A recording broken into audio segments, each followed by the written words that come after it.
चलो, आज जो है हम लोग टाइप्स ऑफ अकाउंट्स के बारे में पढ़ेंगे कि हमारे अकाउंटिंग सब्जेक्ट में हमारे कितने तरह के अकाउंट्स होते हैं।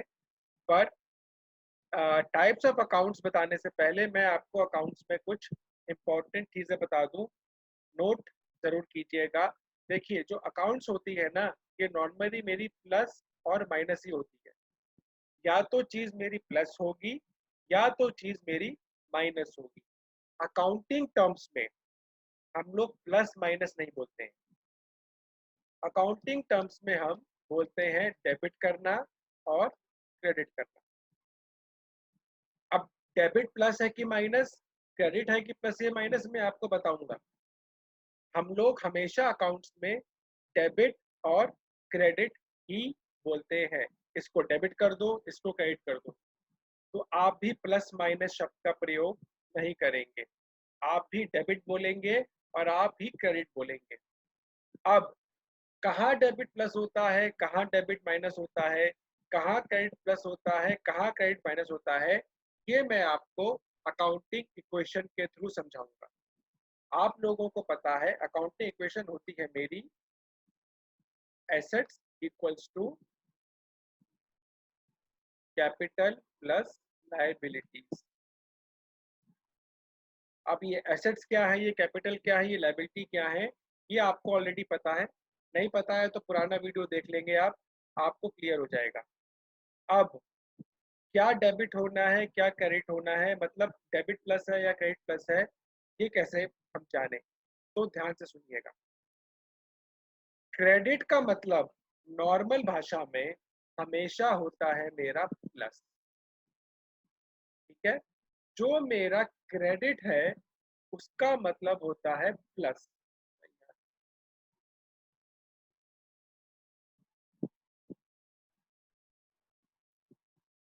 अगर मैं एक नॉर्मल भाषा में बोलूं तो क्रेडिट का मतलब होता है प्लस और डेबिट का मतलब होता है माइनस।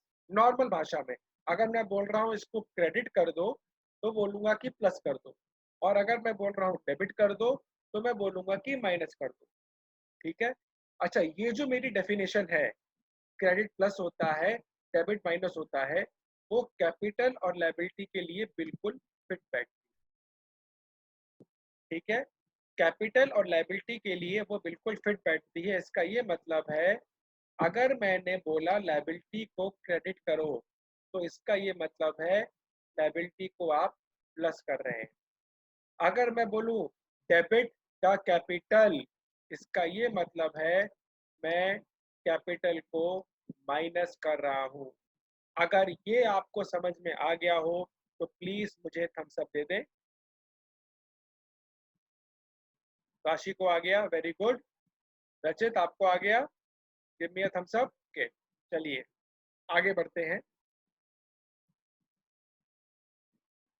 लेकिन लेकिन लेकिन जब मैं एसेट साइड में आता हूं तो इसकी जो डेफिनेशन है वो पूरी की पूरी रिवर्स हो जाती है। ठीक है, यहाँ पे डेबिट का मतलब हो जाता है प्लस और क्रेडिट का मतलब हो जाता है माइनस। ठीक है, नॉर्मल सी बात है, इक्वेशंस की मैं इस तरफ आया हूँ तो साइन तो चेंज होता ही होता है। ये लोग आप मैथ्स में ऑलरेडी पढ़ चुके हैं। ठीक है, तो जब भी मैं एसेट में बोलूँ कि एसेट साइड मेरी डेबिट हुई है, इसका ये मतलब है वो प्लस हुई है।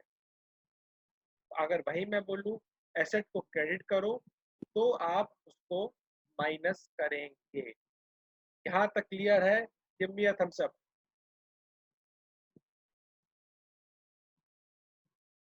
चलिए, अब डेबिट और क्रेडिट का अगर मुझे कॉन्सेप्ट क्लियर हो गया है, ठीक है, तो अब मैं आता हूँ टाइप्स ऑफ अकाउंट पे कि मेरे अकाउंट्स कितने तरह के होते हैं। तो यहाँ पे मैं आपको बता दूं कि मेरी दो आप कह सकते हो दो इसके पॉइंट ऑफ व्यू हैं या दो थ्योरीज हैं। एक तो है मेरी ट्रेडिशनल थ्योरी, एक है मेरी ट्रेडिशनल थ्योरी, और एक है मेरा मॉडर्न थ्योरी। ठीक है, एक है मेरी ट्रेडिशनल थ्योरी और एक है मेरी modern theory. Traditional theory accounts को किसी और के हिसाब से क्लासिफाई करती है, मॉडर्न थ्योरी जो है वो किसी और के हिसाब से क्लासिफाई करती है। अब हम बात करेंगे सबसे पहले traditional theory. Traditional method of classification of account. Traditional method of classification of account. चलिए, अकाउंटिंग इक्वेशन को दिमाग में रखते हुए ही मैं आपको इसका क्लासिफिकेशन बताऊंगा। Assets equals to capital plus liability, ये तो हम लोगों को ऑलरेडी पता है। अच्छा, एसेट्स क्या होते हैं? एसेट्स वो सारी चीजें होती हैं जिसके हम ओनर होते हैं और जिससे हमें फ्यूचर में बेनिफिट मिलता है। मैंने आपको एसेट्स के एग्जांपल भी बताए थे, तो मैं फिर से आपको एसेट्स के एग्जांपल बता रहा हूँ। एसेट्स को क्या कर रहा हूँ, मैं दो पार्ट में क्लासिफाई करता हूँ। एक जगह मैंने लिया गुड्स, एक जगह मैंने लिया कैश, एक जगह मैंने लिया फर्नीचर, कार एक्सेट्रा। ठीक है, goods, cash, furniture, car, building, mobile phone, ये सारी चीजें। वहीं पर दूसरी तरफ मैंने इसके बाकी के एग्जांपल लिए। एक लिया मैंने डेटर्स और दूसरा मैंने लिया बैंक। ठीक है, ये मेरे 5 एग्जांपल हैं कैश के। Goods, cash, furniture, car, mobile phone etcetera, ये सब एक ही ग्रुप में आता है, डेटर्स और बैंक। मैंने एसेट्स को दो पार्ट्स में क्लासिफाई कर दिया। अब ध्यान से देखना बच्चे लोग, ये जितनी भी चीजें हैं, गुड्स, कैश, फर्नीचर सॉरी, ये रियलिटी में एग्जिस्ट करती हैं। अगर मैं आपको बोलूं आप मुझे कैश दिखाओ, आप मुझे कैश दिखा देंगे। अगर मैं आपको बोलूं मुझे मोबाइल फोन दिखाओ, तो आप मुझे मोबाइल फोन दिखा देंगे। अगर मैं आपको बोलूं मुझे कार दिखाओ, मुझे मोटरसाइकिल दिखाओ, मुझे बिल्डिंग दिखाओ, तो आप मुझे दिखा देंगे। तो ध्यान रखना दोस्तों, जो चीज रियलिटी में एग्जिस्ट करती है, मैं फिर से बोल रहा हूँ, जो चीज रियलिटी में एग्जिस्ट करती है वो होते हैं मेरे रियल अकाउंट। वो क्या होते हैं मेरे? वो होते हैं मेरे रियल अकाउंट। ये क्लियर हुआ?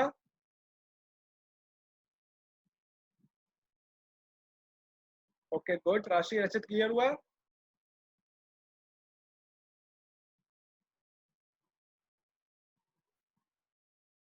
अब हम आगे बढ़ते हैं। अब देखो, ये जितने भी मेरे डेटर्स हैं, मेरे बैंक है, इन सबके नाम होते हैं। जैसे डेटर्स, वो अच्छा, डेटर्स कौन होता है? डेटर्स वो लोग होते हैं जिनको हमने उधार दिया है। ठीक है, जिनसे हम लोगों को पैसा लेना है, ये सारे के सारे मेरे डेटर्स होते हैं। अब इनका कोई ना कोई नाम होगा, राहुल, राकेश, रचित, राशि, आकाश। ठीक है, ये सारे के सारे नाम होंगे। उसी तरह से बैंकों के भी नाम होते हैं, बैंक्स के भी नाम होते हैं। ICICI bank, HDFC bank, SBI bank, PNB bank. ठीक है, तो जिन जिन चीजों के नाम होते हैं, ध्यान से सुनिएगा, जिन जिन चीजों के नाम होते हैं वो सारे के सारे मेरे हो जाते हैं पर्सनल अकाउंट। जिसका भी आपने नाम है आपके पास, वो सारे के सारे मेरे होते हैं पर्सनल अकाउंट। ठीक है, तो एसेट्स में हमने देख लिया। एसेट साइड में मेरे पास रियल अकाउंट होता है और मेरे पर्सनल अकाउंट होते हैं। रियल अकाउंट क्या होते हैं? Goods, cash, furniture, car, mobile phone, building etcetera, ये सारे के सारे रियल अकाउंट होते हैं। वहीं पर डेटर्स और बैंक मेरे पर्सनल अकाउंट होते हैं। अब मैं बात करता हूं लायबिलिटीज की।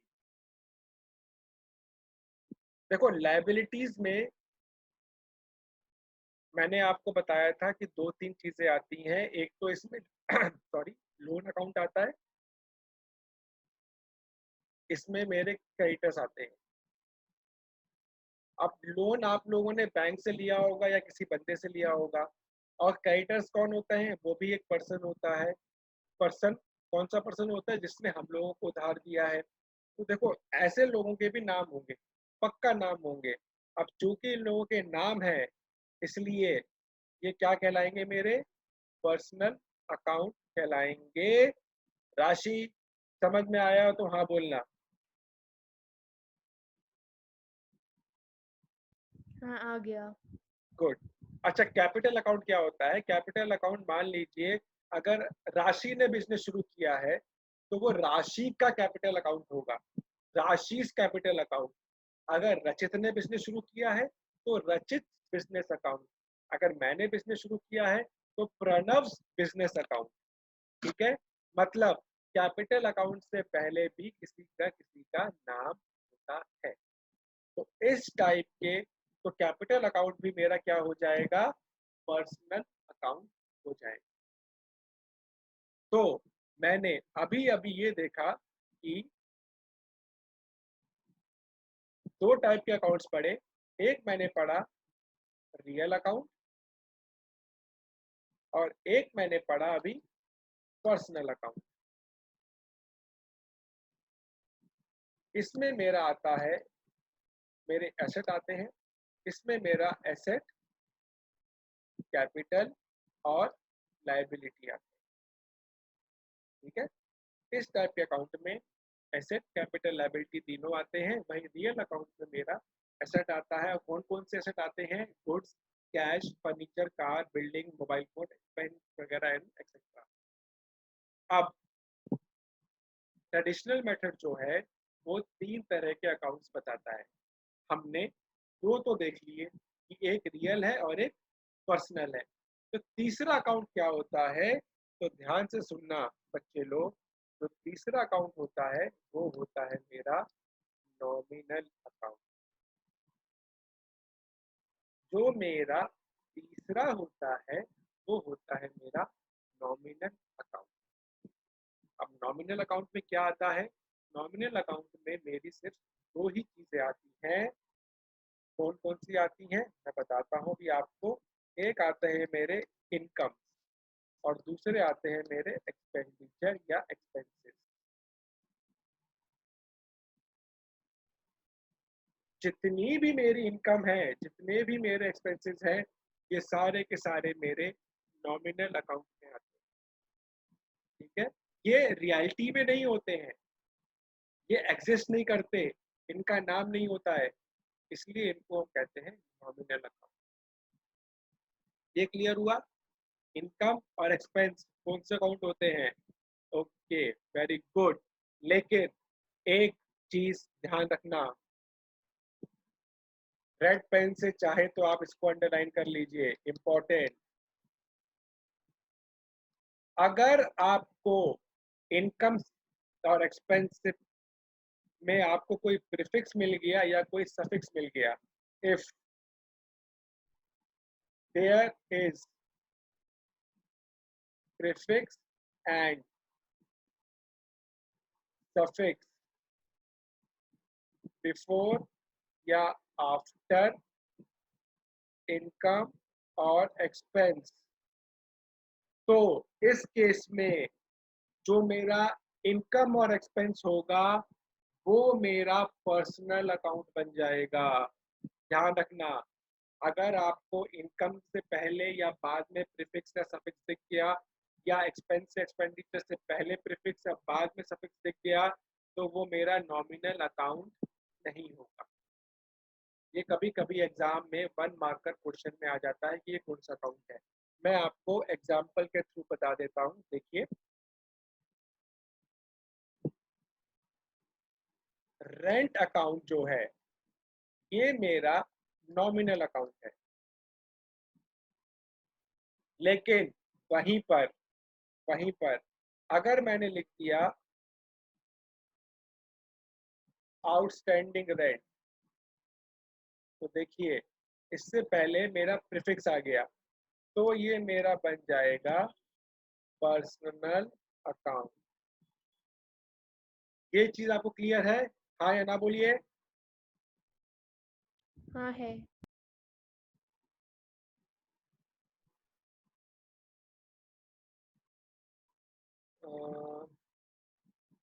मैंने लिखा इंटरेस्ट रिसीव्ड। देखिए इसके आगे कोई सफिक्स, रिसीव जो है ना वो कोई मेरा सफिक्स नहीं है, ठीक है, ध्यान रखना। रिसीव का मतलब ये बता रहा है कि मुझे इंटरेस्ट मिला है, तो ये मेरा हमेशा नॉमिनल अकाउंट होगा। उसी तरह से रेंट पेड, इसके आगे भी सफिक्स आ रहा है, लेकिन ध्यान रखना ये मैंने पे करा है, एक्चुअल में मेरा कैश जा चुका है, इसलिए ये जो है ये मेरा हमेशा नॉमिनल अकाउंट होगा। इसको आप गलती से भी पर्सनल मत कर देना।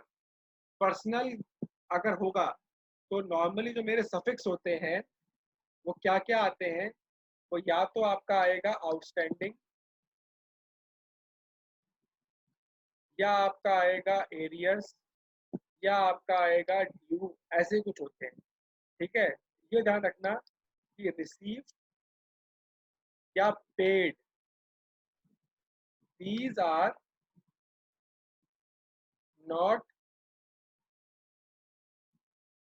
कंसिडर्ड एज प्रीफिक्स या suffix.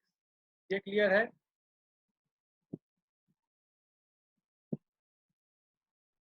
Clear? Method of accounting, modern method of account क्या क्या होते हैं? तो मॉडर्न मेथड जो है वो 5 कैटेगरी में डिवाइड करते हैं। जी हाँ, 5 कैटेगरी में डिवाइड करते हैं। क्या होता है वो देखिए 5 कैटेगरी। सबसे पहले आता है मेरा एसेट्स, फिर आता है मेरा कैपिटल, फिर आता है मेरा लाइबिलिटीज, फिर आते हैं मेरे इनकम, और आखिरी जो कैटेगरी है वो है मेरी एक्सपेंसेस।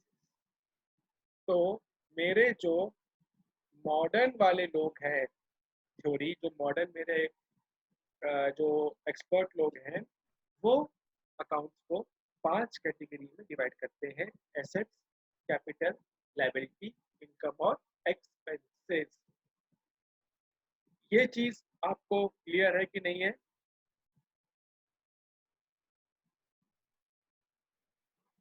गुड।